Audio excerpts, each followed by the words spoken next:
ये सैटेलाइट तस्वीरें चीन के शातिर चेहरे को बेनकाब करने वाली हैं। ये तस्वीरें बताती हैं कि चीन ने सरहद पर कितनी भयानक और खूंखार साजिश रची हुई है।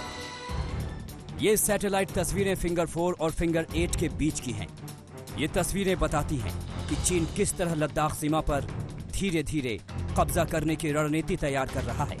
हालांकि चीन ऐसी हरकतें 1998 से ही कर रहा है, मगर अब उसकी साजिशों के सबूत आने लगे हैं। चीन पर कब्जा करने की कैसी भयानक सनक सवार है, उसकी पड़ताल हमने की है। आज तक के पास जो एक्सक्लूसिव सैटेलाइट तस्वीरें हैं वो बताती हैं कि चीन ने 3 artillery gun position, 1 air defence system, 1 छोटा अस्पताल और इंजीनियरिंग टुकड़ी तैनात कर रखी है। स्पंगुर सो क्षेत्र में कुछ टेंट भी देखे गए हैं। इस पूरे इलाके में 10 से 20 हजार हथियारबंद चीनी सैनिक मौजूद हैं। इतना ही नहीं, चीन ने रिमुथांग बेस पर पीएलए ग्राउंड फोर्स के लिए एक हवाई अड्डा बनाया है और गुजरते वक्त के साथ चीन यहाँ गतिविधियां बढ़ाता जा रहा है। अगर पैंगोंग 8 की सैटेलाइट तस्वीरों पर नजर दौड़ाइए तो यहाँ चीनी सिग्नल्स और इंजीनियर्स की मौजूदगी दिखती है। यहाँ पर एडवांस ट्रेसिंग स्टेशन बनाया गया है। माना जा रहा है कि यहाँ पर एक हेडक्वार्टर भी है। यहाँ मल्टी बैरल रॉकेट लॉन्चर भी दिखा है।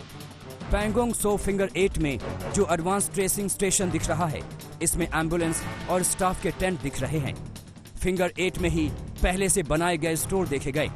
सैटेलाइट तस्वीरों में दिख रहा है कि यहीं पर असेंबली लाइन है और स्टोर्स हैं। चीन की फौज ने पैंगोंग सो के इलाके में स्थायी तौर पर रहने की तैयारी कर रखी है। चीनी सेना घर वापसी के लिए बिल्कुल ही तैयार नहीं है और वो प्री अप्रैल पोजीशन भी अख्तियार करने के लिए तैयार नहीं है।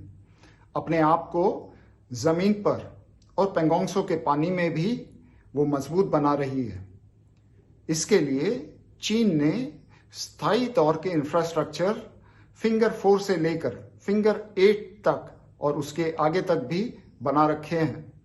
ये headquarter, arty positions, air defence और छोटा सा अस्पताल, इस तरह के इंफ्रास्ट्रक्चर बना रखे हैं।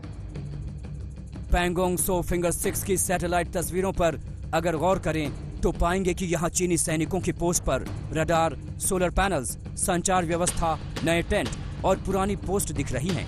यहाँ पर 8 नावें भी देखी गई हैं। फिंगर 6 में चीन ने तोपखाने बना रखे हैं। देखिए, यहाँ कमांड पोस्ट है और यहाँ तोपखाने। फिंगर 5 पर चीनी सेना साजिश से बाज नहीं आ रही है। यहाँ चीनी सेना ने बड़े पैमाने पर टेंट लगा रखे हैं।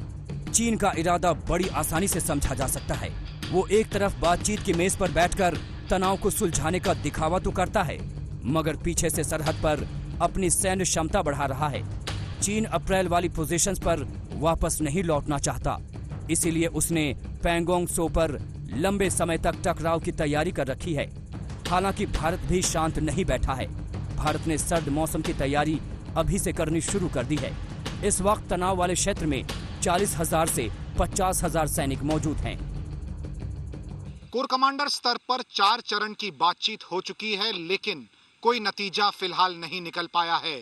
बल्कि जो डिसंगेजमेंट की बात की जा रही थी वो भी ऐसा लग रहा है कि फिलहाल अटक गई है और अब भारतीय सेना की भी जो डिप्लॉयमेंट है वो 45 से 50,000 तक LAC पर बरकरार है और यहाँ से भारतीय सेना अब सर्दियों के डिप्लॉयमेंट की पूरी तरह से तैयारी कर रही है, जब तापमान -25 से -30 डिग्री तक गिर जाता है। साफ है, चीन की नीयत में खोट है और इसी खोट पर चोट करने के लिए भारतीय सेना तैयार है। अभिषेक भल्ला के साथ कर्नल विनायक भट्ट, आज तक।